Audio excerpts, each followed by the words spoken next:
जी नमस्कार, मैं हूं विपुल कुमार और आप देख रहे हैं सूर्य बिहार डिजिटल न्यूज। बिहार में सियासी भूकंप कभी भी आ सकता है। सरकार का चेहरा कभी भी बदल सकता है। सियासी घमासान मचा हुआ है। राजद भी मान चुका है कि अब नीतीश कुमार भाग जाएंगे और नीतीश कुमार का जुबान भी बदल चुका है। ऐसे स्थिति में बिहार के जितने भी ब्यूरोक्रेट हैं वो शून्य की स्थिति में खड़े हो गए हैं। वो बहुत ज़्यादा लेटर नहीं निकाल रहे हैं या फरमान नहीं जारी कर रहे हैं, बस सरकार को चला रहे हैं।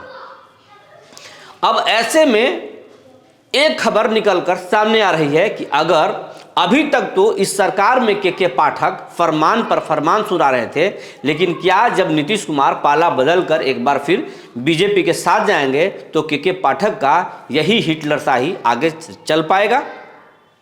तो इस पर कई जानकारों का कहना है कि कतई नहीं चलेगा। नए सरकार में अगर यही रवैया रहा के पाठक का तो वो निपटा दिए जाएंगे और नीतीश कुमार भी उनको निपटाना चाहते थे।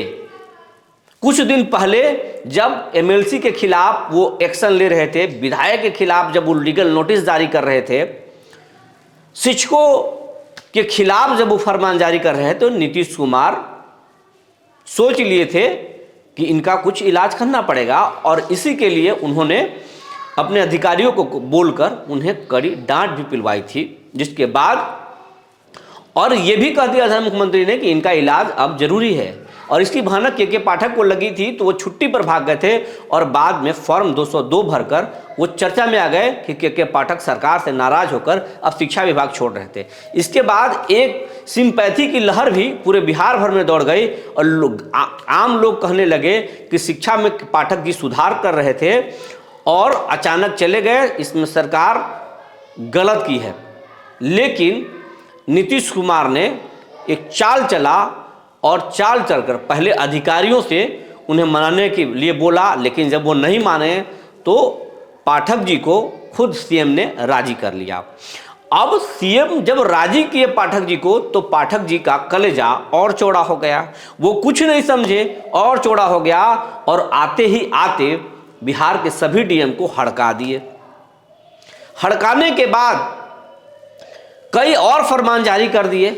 लेकिन इसी दौरान नीतीश के खासम खास पटना डीएम डॉक्टर चंद्रशेखर ने एक बार पहाड़ की तरह के पाठक के सामने खड़े हो गए और पाठक के आदेश के खिलाफ उन्होंने स्कूल को बंद कर दिया। और पटना डीएम ने कहा कि सबसे पहले जान माल जरूरी है, हमारे रहते किसी बच्चे की ठंड में जान नहीं जाएगी, और स्कूल उन्होंने बंद कर दिया।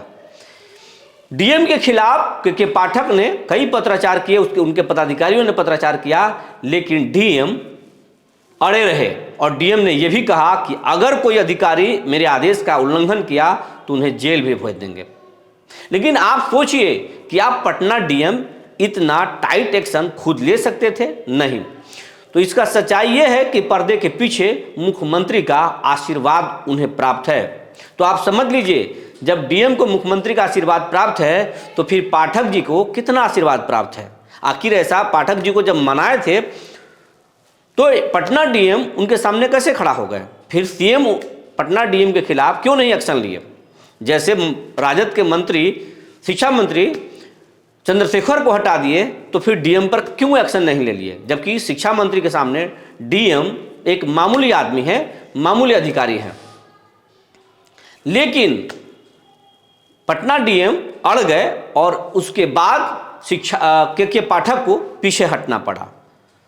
जानकार ये बता रहे हैं कि के पाठक जिस तरीके से जिलों में घूमकर लोकप्रियता बटोर रहे थे, माला पहन रहे थे, फूल छिड़कवा रहे थे, आरती उतरवा रहे थे, ये नीतीश को पसंद नहीं था। लेकिन नीतीश के मन में जो चलता है वो कोई जानता नहीं है।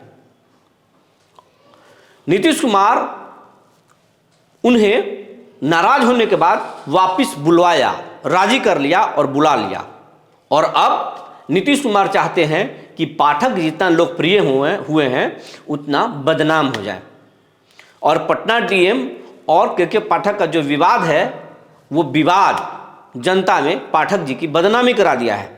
क्योंकि कड़ाके की ठंड पूरे बिहार में है, शीतलहर चल रहा है, बच्चे बीमार हुए हैं, कुछ बच्चों की मौत हुई है और आम जनमानस चाहता है कि स्कूल बंद हो, लेकिन पाठक जी स्कूल खोलने पर अड़े हुए हैं और ये पूरी बदनामी पाठक जी की हुई है। इसमें अगर यही रवैया नए सरकार में रहा तो पाठक जी निपटा दिए जाएंगे और नीतीश कुमार उनसे कई और बदनामी वाला काम करवाएंगे और पाठक जी अगर करते चले गए तो अगले सरकार में निपटा दिए जाएंगे, इसकी पूरी आशंका है। जो जानकारी निकल कर आई थी हमने आपको बता दिया। तब तक के लिए धन्यवाद।